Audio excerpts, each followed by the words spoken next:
Hello दोस्तों, नमस्ते। आइए, आज मैं मटर का छोला लेकर रेसिपी आई हूँ और ये 5 मिनट में बन के तैयार। इसके लिए सारा मटेरियल दिखा रही हूँ मैं, आप अपने अकॉर्डिंग ले लीजिएगा। मटर रात भर भी या 4 घंटा भिंगा के रखिएगा। आइए, अब ये आज मैं नए डिजाइन से आपको दिखा रही हूँ।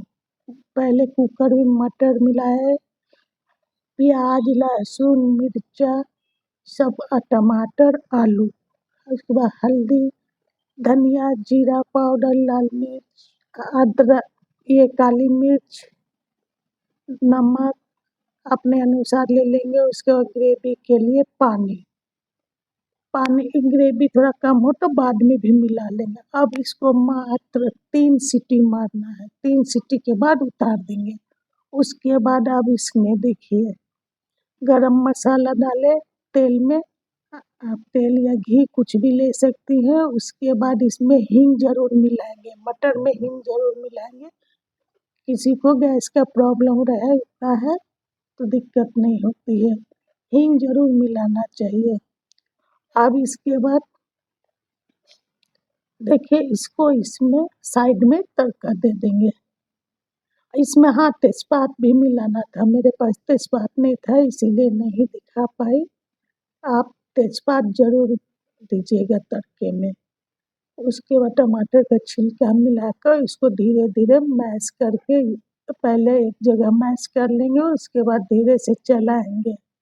उसके बाद सारा लहसुन, प्याज, हरी मिर्च सब गल गया है। बस इस ढंग से चलाएंगे कि ये मटर ज़्यादा टूटे नहीं, क्योंकि मटर 3 सीटी में काफ़ी गल जाता है।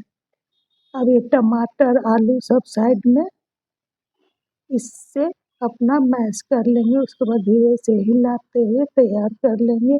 अब इसमें बरसात का मौसम में बनाइए या ठंडी का मौसम में, इसमें पीछे से मैं अदरक नहीं मिलाई, पीछे से सूखा अदरक यानी सौंठ का आधा चम्मच पाउडर मिलाई।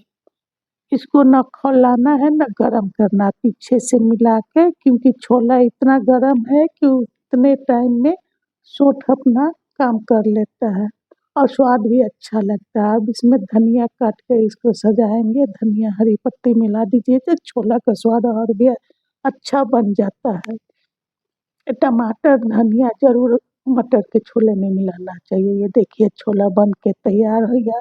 अब बहुत जल्द बनता है। दोस्तों, अगर आपको ये बनाने की रेसिपी पसंद आई तो ज़रूर कमेंट कीजिएगा और लाइक सब्सक्राइब कीजिएगा। कहाँ से